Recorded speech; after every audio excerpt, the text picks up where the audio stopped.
You know that feeling when you meet someone and you're convinced they're the embodiment of everything you've ever dreamed of? That's how it was for me with Sofia.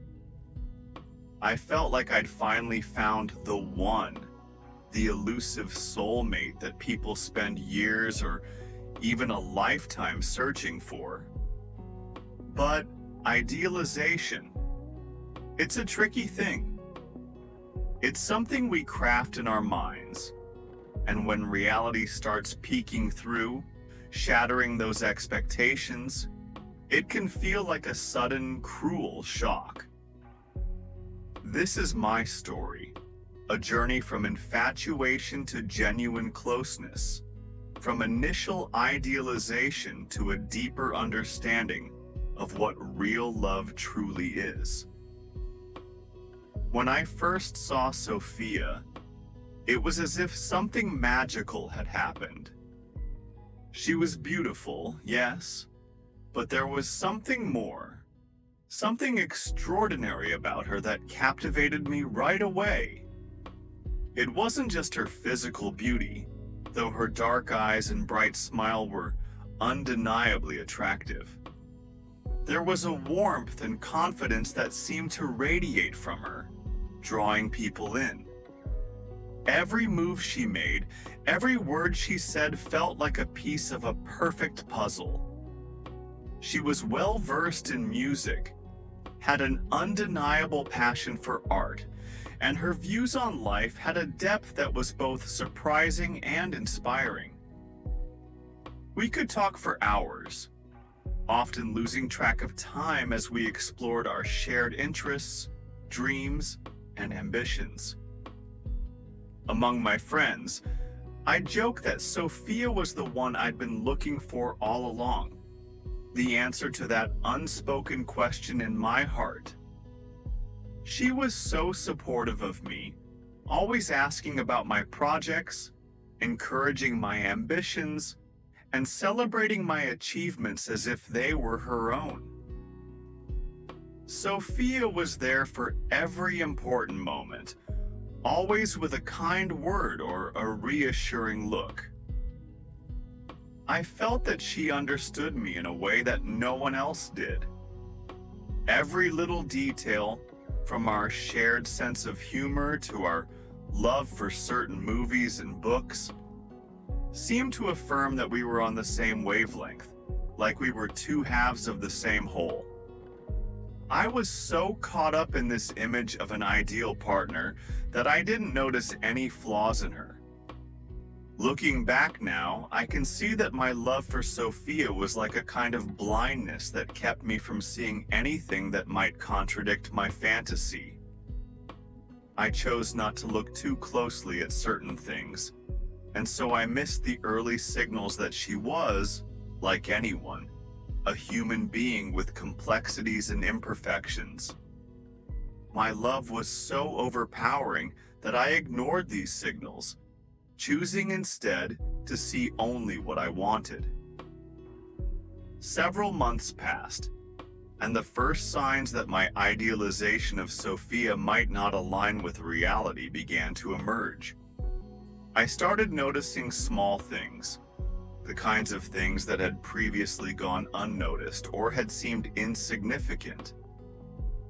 Sofia, for instance, had a tendency to be critical, not in an overtly harsh way, but in a subtle, persistent manner.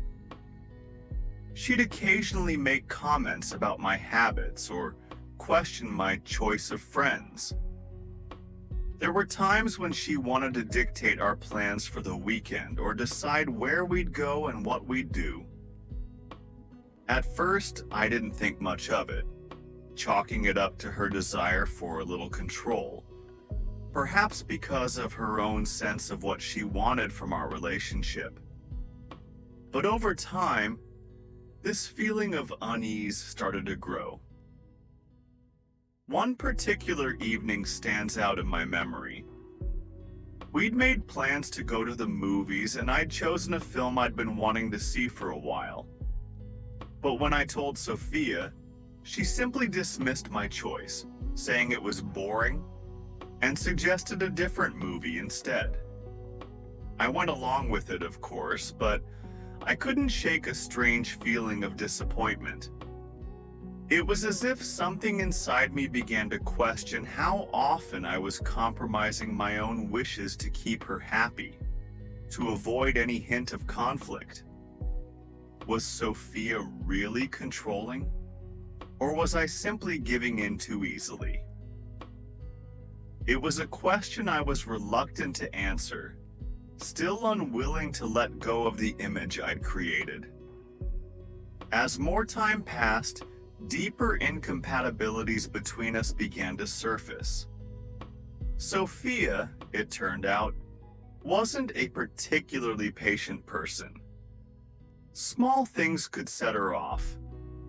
If I didn't respond to her messages quickly enough, if I didn't always initiate contact, or if I forgot to mention small details about my day.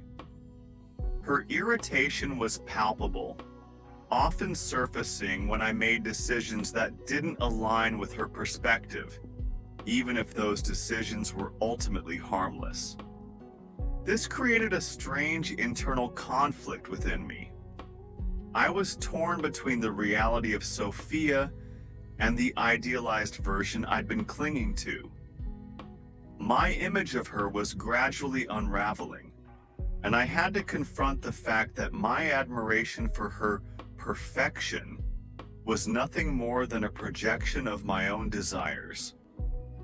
I started realizing that the source of many of our issues might not lie solely with her, but rather with my expectations. I'd been holding her to a standard of perfection that no one could truly meet, and as those expectations fell away, I found myself facing the raw, real person beneath them.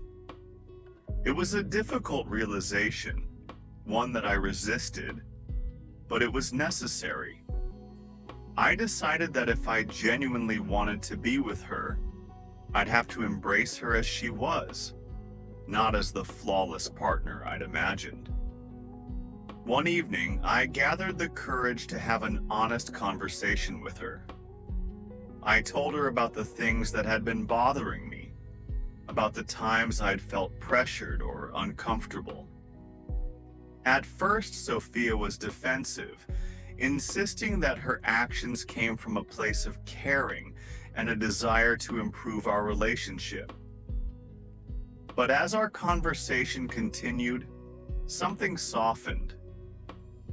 She admitted that she too had been holding on to certain expectations of how I should act, how I should respond, and even how our relationship should look.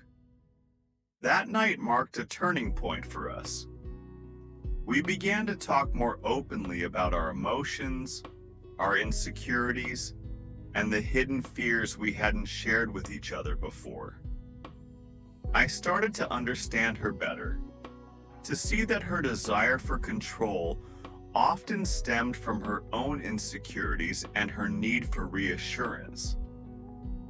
Sofia, in turn, began to see that her need for control could sometimes stifle me, and she promised to work on being more accepting and less demanding. As time went on, our relationship began to shift. The image I'd once had of Sofia as this idealized partner had faded, replaced by something far more authentic and fulfilling. She was no longer the embodiment of perfection I'd once thought her to be, but that didn't make her any less wonderful. Instead, she'd become someone real, someone with her own unique set of qualities and flaws, someone I could genuinely connect with without the weight of unrealistic expectations. We rediscovered joy in the small moments, this time without any illusions to color them. I began to value her for who she truly was, not for the idealized version I'd constructed in my mind. We learned to work through our disagreements without the looming threat of breakup. We listened to each other, respected each other's perspectives, and found a way to celebrate our differences rather than let them divide us. Sofia was no longer just a romantic ideal. She was a partner, someone I could count on through life's ups and downs. Now, I understand that true love isn't found in some imagined ideal, but in acceptance. Perfect people exist only in our minds, and real-life love demands patience, respect, and understanding. With Sofia, I learned not to chase perfection, but to embrace the person standing beside me, with all her imperfections and quirks. This was the start of a genuine closeness, a love that allowed both of us to be who we truly are, free from the confines of anyone else's fantasy. Thank you very much for watching. Did you like this story? Like, subscribe, and write a comment about your opinion.